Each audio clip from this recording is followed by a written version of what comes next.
America is running on credit, conflict and confidence, and all three are starting to run out. The debt's at $35 trillion. We're taxing our own people in the name of, quote, patriotism, unquote, and the world's getting tired of loaning us lunch money. But sure, let's call that strategy.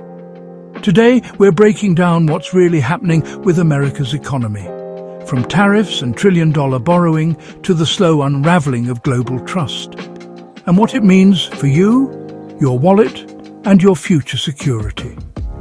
Because apparently, economic collapse is only funny when it happens in other countries, right? For decades, the US has played a unique role.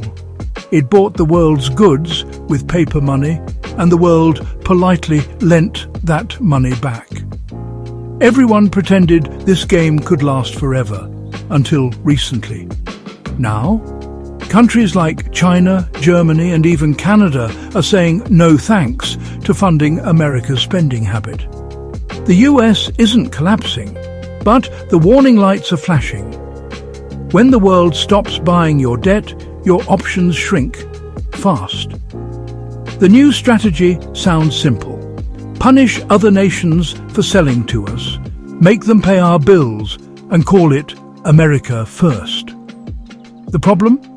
That's not how tariffs work. Tariffs are taxes, not on China, on you, the consumer buying the product. When 100% tariff hits Chinese electric cars, or when clothing from Vietnam doubles in price, it's not foreign companies footing the bill. It's American families. And while Washington plays Trade Wars the sequel, your grocery bill, your rent, and your utility costs quietly climb higher. So yes, you're funding national security every time you buy a toaster. Congratulations, you're basically in the military now. Since 1971, when the dollar left the gold standard, the US has thrived on one magical idea. The paper, backed by trust, could buy infinite prosperity. It worked, until the debts became too big to ignore. We now owe $35 trillion with only $25 trillion in annual output. Instead of raising taxes, which would be political suicide, the government borrows from foreign investors, mostly Japan and China, to fund everything from infrastructure to wars.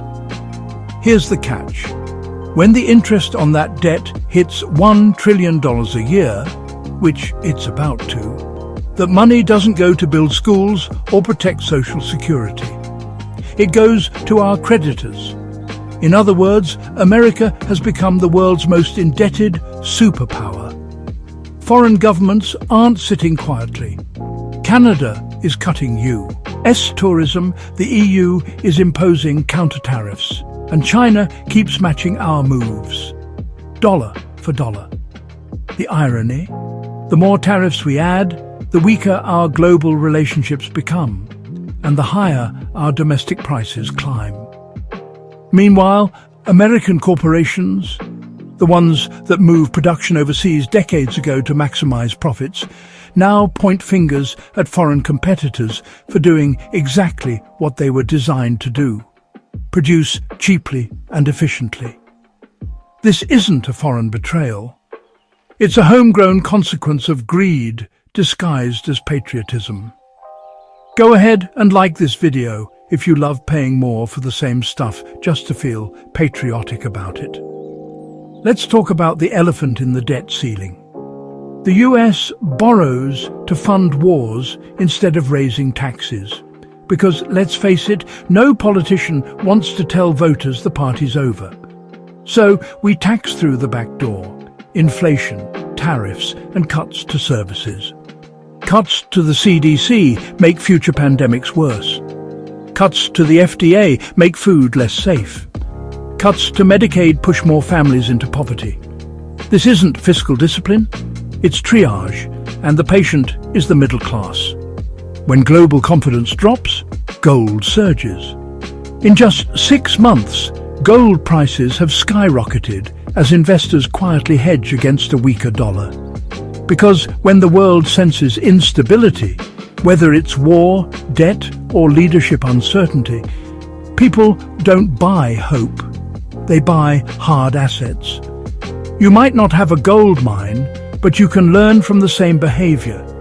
Diversify your savings, own real assets, and build cash reserves that aren't tied to political theatre. Follow me for more cheerful tips about why hiding gold under your mattress suddenly sounds logical. Let's circle back to that opening claim. America's economy runs on credit, conflict, and confidence, and all three are cracking. Today, you saw why. Our debt is unsustainable.